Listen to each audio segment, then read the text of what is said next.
A question was asked me, what puja we are going to have today? And I kept it a secret.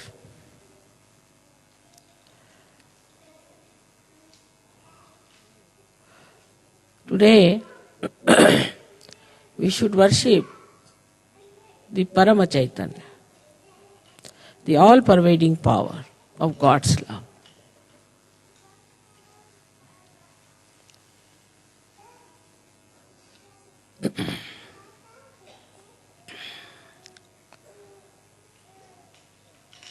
We are aware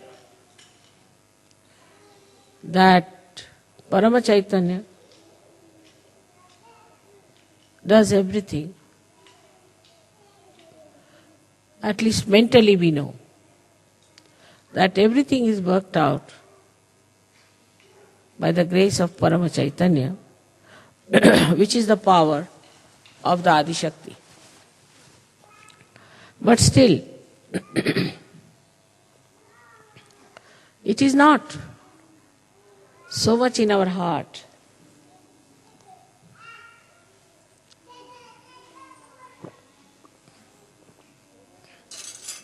So much in our attention.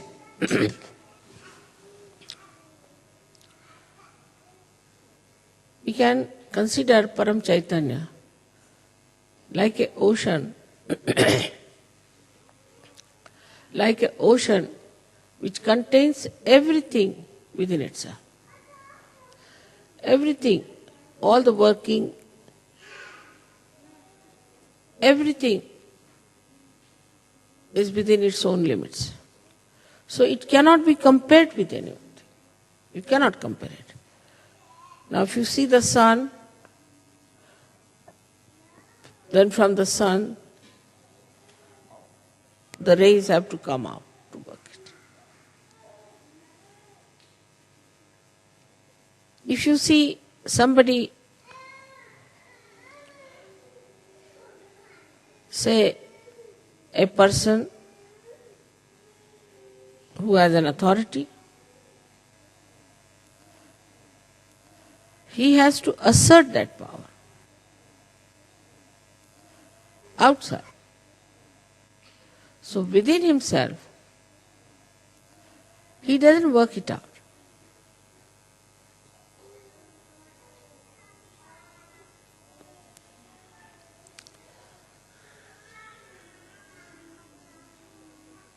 Say for example, if there's a seed, and inside the seed only the tree grows and the fruits come out, and then they are sold and people eat it, and everything is inside that seed, then that is Param Chaitanya. So we are all enveloped in it. And only the waves that we see, and we are on the waves, so we see it as dislocated, separated. Like we feel, this is Germany, or this is England, this is India. These are just folds of the sari of Parama Chaitanya, which look separated, but they are not separated. They are continuous.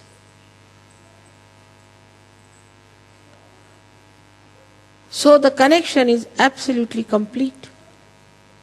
If I pull a thread from here, the thread will throughout be pulled. In the same manner, this Parama Chaitanya is working within itself. And there is nothing without. So when you are Sahajogis,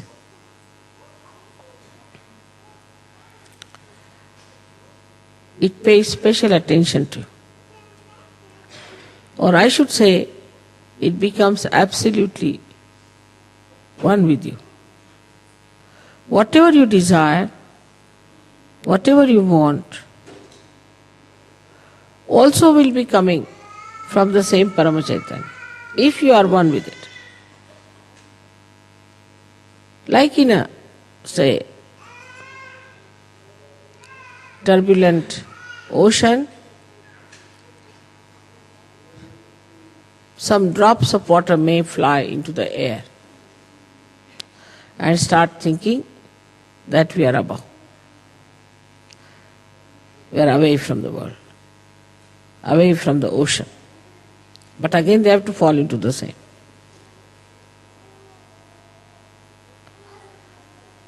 So this formless energy, which has all the intelligence, all the coordination, all the organizations, all the computers,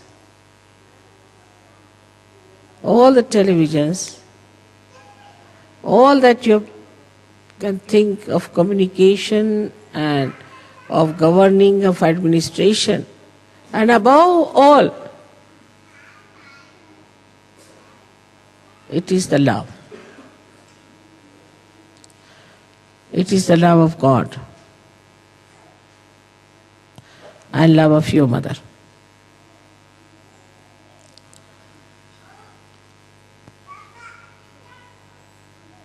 So, to be one with this Paramachaitanya, you have to know that you have to become the reality.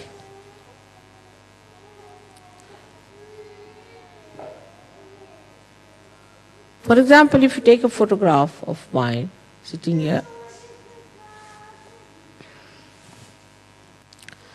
maybe my photograph might give you living vibrations, all right. Though it's a photograph.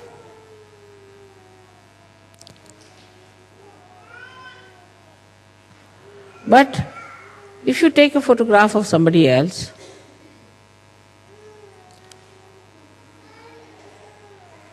it will not work out Sahaja Yoga. The reason is that somebody else has not become the reality. It's like any other painting you see. Supposing we see a painting where it is raining. This rain does not nourish the flowers. It does not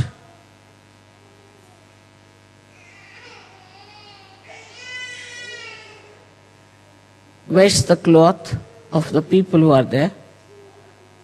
It is static. So in ignorance,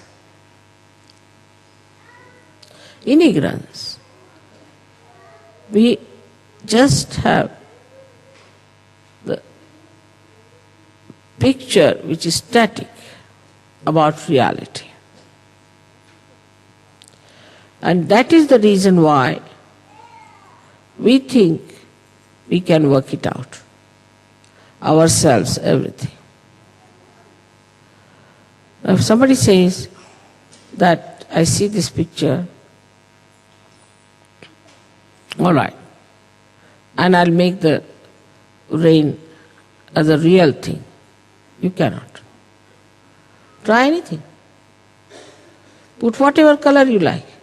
It will appear with effort, but it will not have the capacity nor the nature of reality. So human beings always deal with unreal things, thinking they are doing something great. We can get flowers which are real, of course, we can feel them. We can create plastic flowers, we can create paintings, exactly the same as they are. But we can't produce one flower on our own.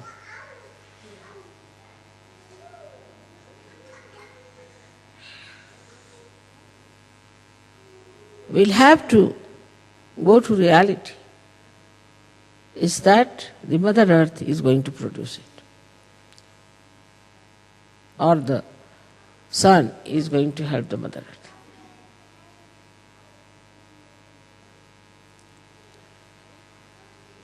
So all of you Sahaja-yogis have to know that in reality you do not do anything, and everything is done by Parama Chaitanya. This is the difference between a non-Sahaja yogi and a Sahaja yogi. A non-Sahaja yogi does not know. And even if he knows, this is not the truth in his heart. It's not a part and parcel of his being. But a Sahaja yogi knows that reality is Parama Chaitanya, and it is reality that works out everything. And then this reality is the divine love. We always separate love from action. To us, love means some sort of a mad behavior towards a person. It has no technical know-how how to love. It works without any understanding. When we love somebody, we don't know. What do? We think we love you. Tomorrow we start saying, I hate you. So how can it be love?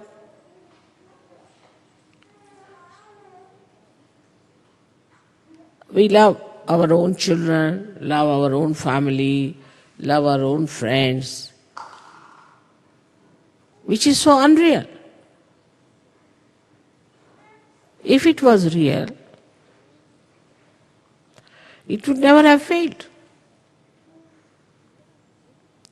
That you cannot definitely say that, all right, today you'll work for your son and be very selfish about your son. But you can't say tomorrow how he will treat you or you will treat him.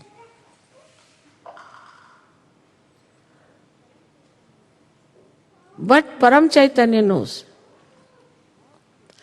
It knows how to express its love. Not only that, but it's an eternal feeling of love, which may change its hue, color,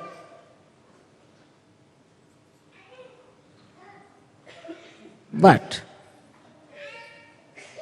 the concern of that love will be the same. The essence of love is concern. Even if, supposing, somebody does wrong, the concern of the divine would be to correct that person. Concern. What we say as hita is the benevolence. So the concern for the benevolence will be all the time there, whether it may appear to be sometimes cruel, might appear to be affectionate, might appear to be overindulgent, whatever it may take a form, like a wave. Whichever way it may look, but actually it's for your benevolence. It works for your benevolence. Not only your benevolence, but the collective benevolence. And it knows very well what is to be done, how it is to be worked out. It does not have to go and learn from anywhere, because the complete knowledge of all this know-how also within itself. It's such a storage of wisdom, knowledge and love. So it does not deviate. Once you become a Sahaja-yogi, the concern for your benevolence is all the time there. Whether you are punished or not is a different point. Some people might get a job. Some people will not get a job. With some people it will work out this way. With some people it will not work out that way. Then one may say that how is it? This Param Chaitanya is behaving like this. It's all for your correction. It's a big churning. Whatever works out for your correction and is for your benevolence, if you understand this point, then you'll never be disappointed in your life.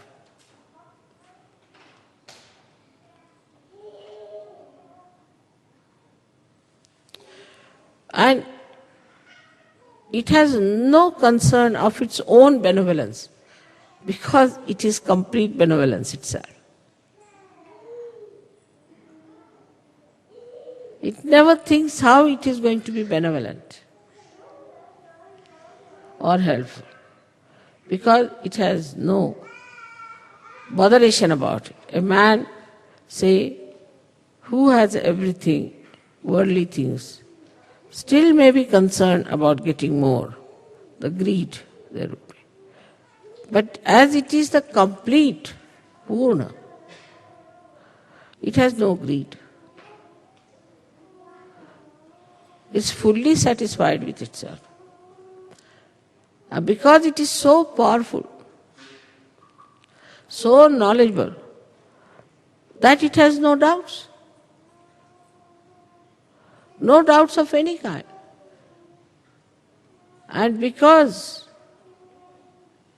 there's nobody which can harm it, it has no fear.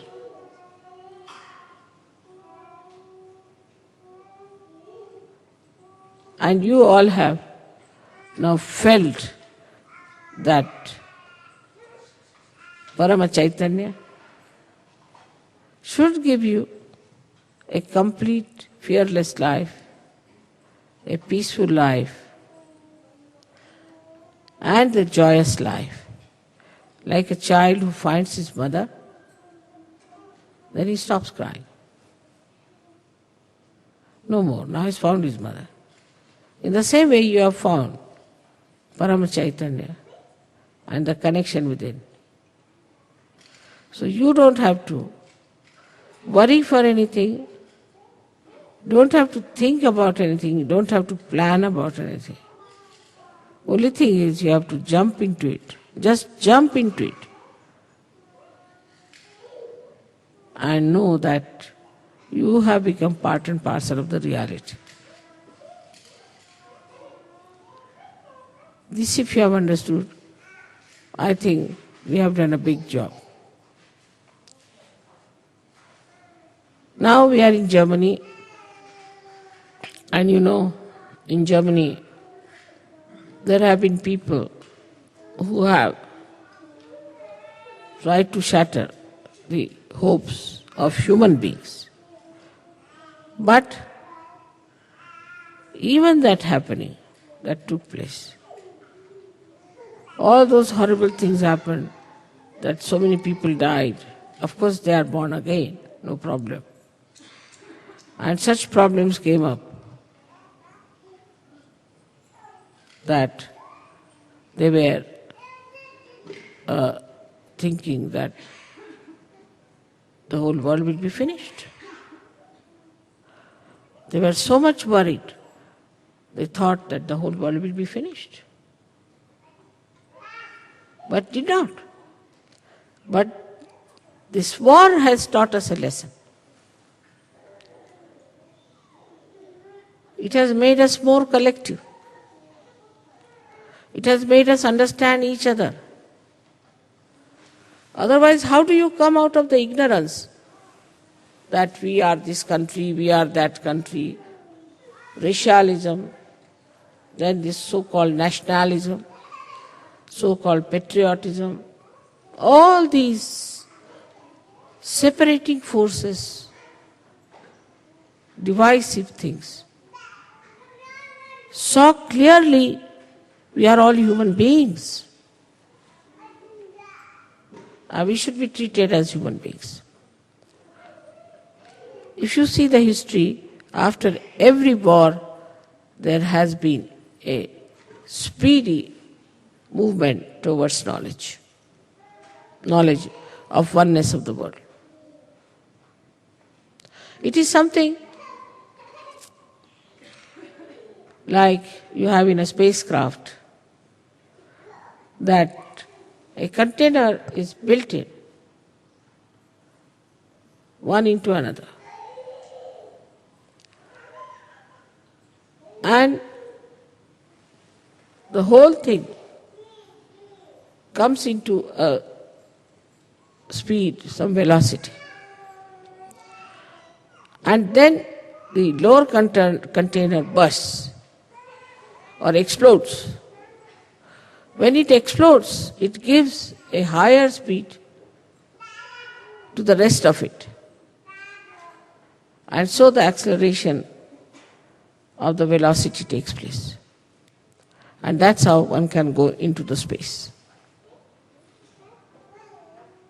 In the same manner, all these horrible things that have happened are explosions which brings you towards knowledge that there's something wrong with us. We are living with something unreal. Now the problems, today's problems as they are,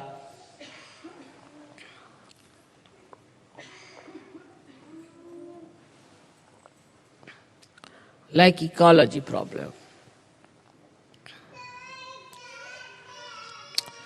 AIDS, drugs, all these modern problems and poverty. If you see it like a witness, you will see these are quite shocking. These are very shocking things. And all these shocking things should really shock our mind. Should really shock our mind. Why we have this problem? And these problems, some of the stupid leaders think that we can solve by making more money. We can protect ourselves from ecology if we have more money. And that we can pollute the atmosphere because we'll have more money. And then we can protect ourselves so that everybody will have to have a mask moving about all over the place.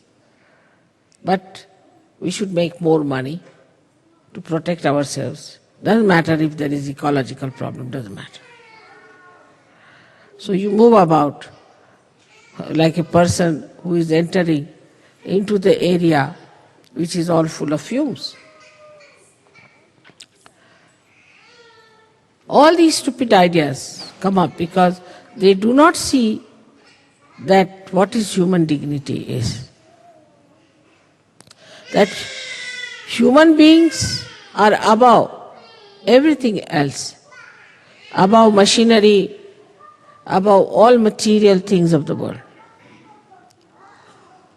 They will not talk that will balance the machinery. No. What they will talk, that will make a man a greater slave of the machinery because he must have money. He must have more money.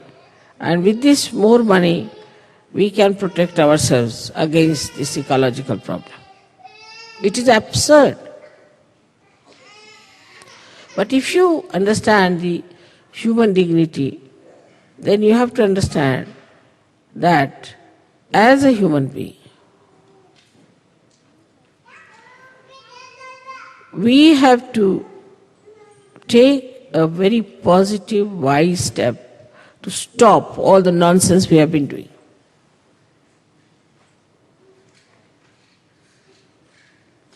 Like now, most of the French uh, shores, the beaches, are polluted naturally because they started a funny thing called holiday making on the seashore. So this is the result. Now do what you please. You cannot do all that. It has stopped. So instead of, the human brain is such, instead of understanding that we have done something wrong, oh, they will say, we will start some new method of cleansing this. They will never condemn what has gone wrong with them, that they have become so addicted to this kind of a funny life that they have on the seashores. Now AIDS. You'll be amazed that in America, why? Even they said that there were, in Los Angeles itself, 700,000 people who glorified themselves as martyrs of AIDS because they are achieving such a great goal of leading a life which is nonsensical, as if like a big revolution. And thinking that they are very, very great revolutionaries, great people, that they are supporting these AIDS disease and glorifying it.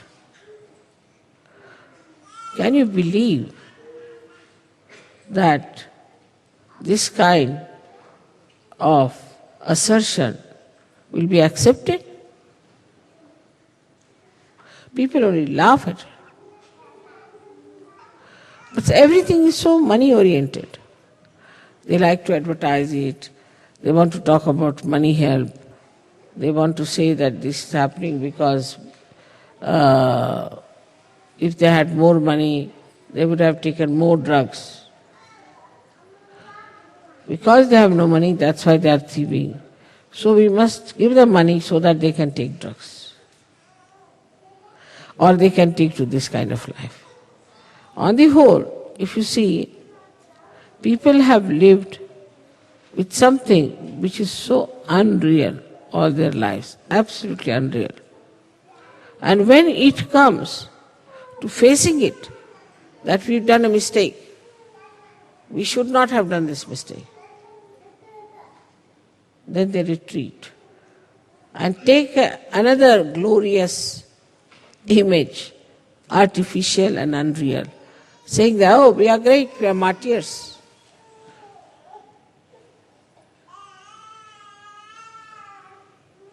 And this is what we call is Kali Yuga, where everything that is ignoble, everything that is to be detested, everything from which we should have protection will become the goal of people to achieve.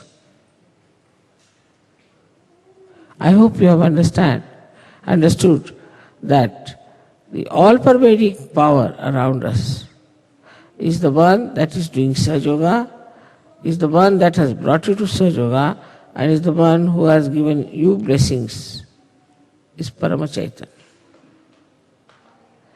through which it has worked out. So today's prayer should be that we be more and more aware that we are part and parcel of that Param Chaitanya, and that we can feel that. We can use that power. We can work it out. If it is felt today that way, I think a lot of work has been done already, and may God bless you for that.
So when you are doing this puja, please remember that you are worshipping me as Param Chaitanya.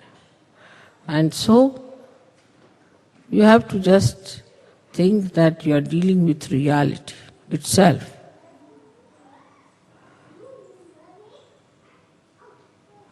With that understanding, you have to do this puja.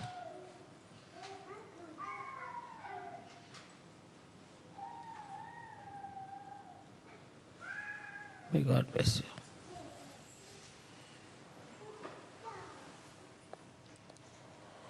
Can we have this?